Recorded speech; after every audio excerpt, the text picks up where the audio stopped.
What is the one item that we all chase? It's money.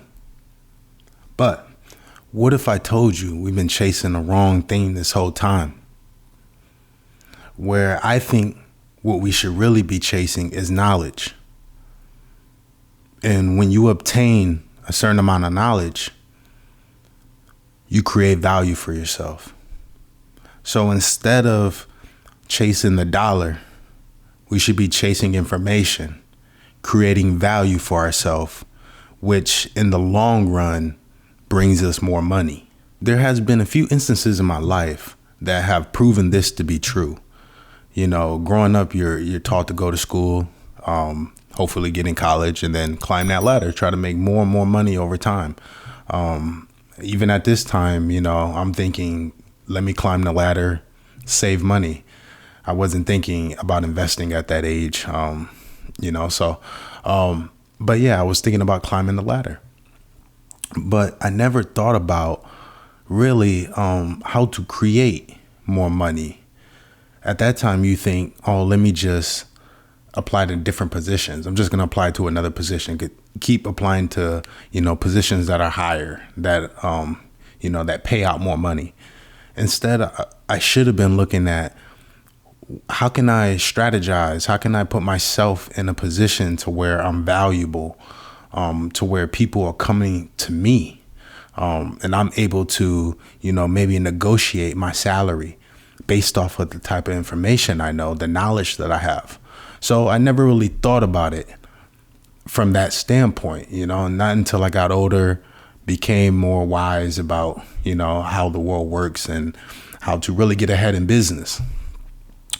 But there's been instances in my life that have really showed me that this idea is true, that obtaining more knowledge, creating more value for yourself brings more wealth in the end.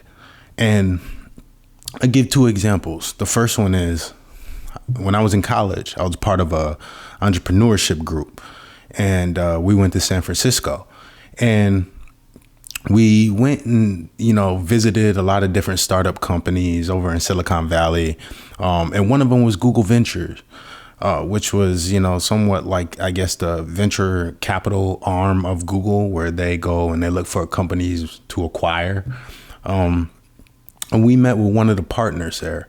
And I asked him a question about, how to move up. How did you get to the position to where you're at? And what he told me was to never focus on money. Focus on information. Focus on the position that you're in. What type of information are you going to learn within that position? And how is that going to push you further down the road? And within that position, the information that you learn, how does that help you further down in your career? So it's understanding of where you want to go and trying to map out how to get there. And is this position going to push me further to where I want to be in the end? And so I just knew, I had a little bit of an idea that, I wanted to be in positions that I wanted to do. I wanted to do work that I enjoyed.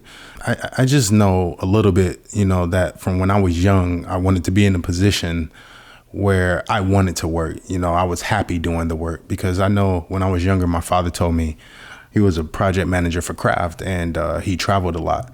And, though he got paid well, he was always, gone 3 days out of the week or so, sometimes more. So it had an effect on him. And you get to a point to where, is the money justifiable for what I have to do to earn it? Do I really want to miss being around my family, missing certain things in order to get paid well? So I know he didn't really like what he did. And I knew, just seeing that and hearing that from him, that I wanted to do something that I didn't stress about, something where I didn't have to wake up every day and be like, man, I don't want to do this. But getting a little sidetracked. So talking to this partner at Google, his name was Rick Klaus. I'll never forget his name. I'm actually friends with him on Twitter. I hit him up every once in a while. But he just told me never to chase the money, chase the positions. The money will come after. if you focus on the information that you're getting within these positions, the money will come, because these companies are going to want employees, are going to want, clients that have enormous amount of information, that are very knowledgeable in whatever field that they're applying for. So the focus on the information, focus on the knowledge, and the money will come. He told me that, and I never forgot it. It's been sticking with me. That was about 4 years ago, and there's very few days where I go about not thinking about that. I really think about that all the time. Whenever maybe I'm looking to change my job, or I'm looking to apply somewhere else, I'm always thinking about that. Yeah, the company's smaller. It may not pay as much as the company that I'm with, but what am I going to be doing there? Okay, I'm going to be wearing multiple hats. I'm going to be doing this. I'm going to be doing this. I'm going to be doing that. So in the end, I may be getting paid less, but I'm receiving more information. I'm actually learning more. The knowledge that I'm learning is going to be more beneficial for me down the road, in the long run, versus, not learning much at this company, but getting paid well. So when it's time to switch to a new job or switch to a new position, the job that I'm at where I'm getting paid well, I might not be ready for that new position, that new role, because I didn't really learn anything. Whereas the company where I got paid less, I was doing everything. I was doing things that weren't even in my job duties, in my job title, a part of my daily task. So I'm just well versed. I'm super diverse in the things that I know. So that's helping me out for when I want to get a job that's at a higher level. So that was one instance in my life to where I really understood that having more knowledge, creating value for yourself, was more important than actually chasing the dollar. Another instance to where I became very clear on this was when I applied to work for IQT. And IQT, I've always loved finance somewhat, I've always thought that I'd be good with numbers. I've always loved money, and I've always loved collecting money. Even as a kid, I used to do chores, earn money, and hoard it. Like, I would never spend it. I would spend other people's money, my parents' money. I'll tell them I was broke, I had no money, just because I didn't want to spend my dollars. I love to collect it. But I knew I wanted to do something in investing, like venture capital. I wanted to be a part of some type of venture capital firm. I knew it would be hard. I majored in supply chain.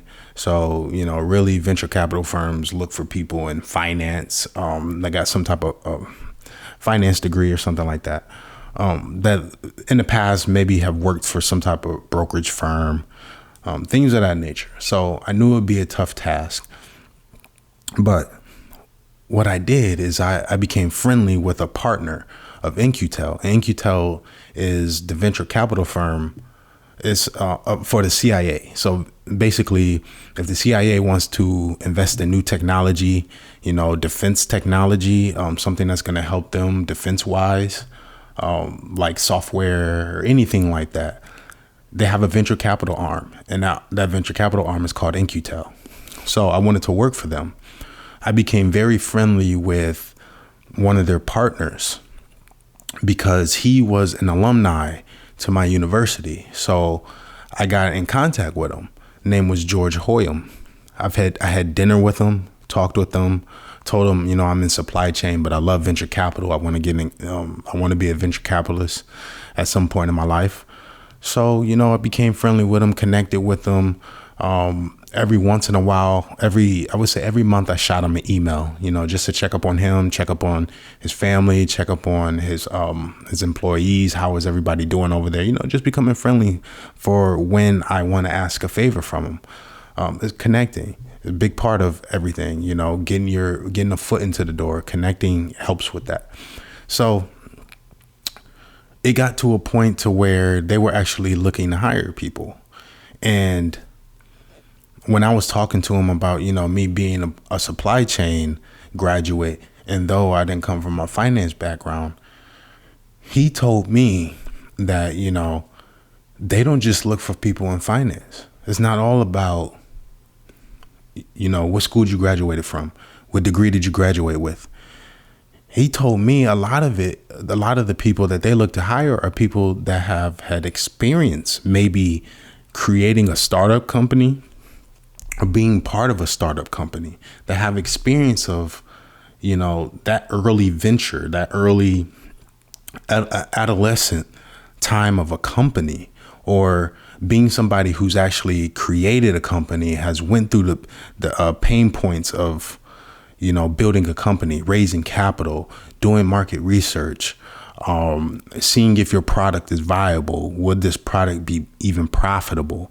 So they look for people that have had experience, that were knowledgeable about creating companies or being a part of a company that's a startup. And that's when I really, had that click once again, like, wow, man, it's not even about like titles. It's not even about where you went, what you graduate with. It's more about experience. It's more about knowledge. What kind of knowledge do you have? And is the knowledge that you have going to be beneficial for the company? That's how they look when they look to hire people. So I really want you guys to understand that when you're in a hiring process, they're looking at the value that you bring. They want to know what type of knowledge do you have in that area, and how your knowledge is going to help them in whatever, position that they're hiring for. So it's value. And with value, that and knowledge are related. So the more knowledge you have, the more valuable you are. So focus on the value. Don't focus on, I can't get this position because I didn't go to this school or I didn't go to that school. Focus on the information that you know. You're intelligent. What have you gathered over the years? Or what did you, grow to understand working in your last position? So don't focus on money. Don't focus on titles. Focus on knowledge. Focus on, what can I learn that's going to help me graduate to the next position in order to earn more money? And I think a lot of us are chasing the wrong things. We're just chasing the money. And at some point, you're going to cap out because you're not going to have the knowledge to move to the next position. You luckily squeezed by and got a higher paying job, but when you get to a certain point, you're going to have specific knowledge. And if you don't have that knowledge, you're not going to be able to move. You're going to be moving laterally.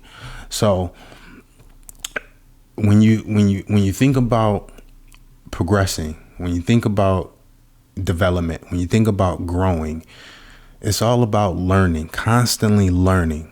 Always be the student. There's never a point in your life where you shouldn't be learning. Learning doesn't stop when school ends. Learning doesn't stop at a certain age. You should always be learning. I love learning. I always call things fun facts. Oh, that's a cool little fun fact. But I love hearing things that I didn't know, and my mind just keeps track of it. But that's how we all should be.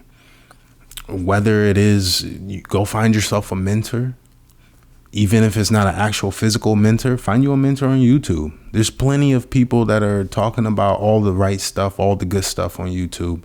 Of course, the rawest form of knowledge, pick up a book. It gets no better than a book. I've read at least dang near 100 books. So I think we all should be reading in some capacity. Maybe 30 minutes out of the day, you should be reading something. You should be learning something every day. If you're not learning something every day, then you're stagnating. You're not progressing as an individual, and we should be progressing every day.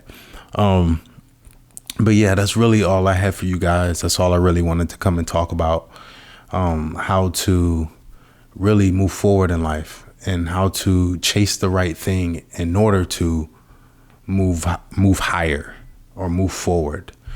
Chase knowledge, chase information. Don't chase the dollar, because also when you chase money, you're going to end up somewhere that you don't want to be. You're going to end up in a job that you're not happy at.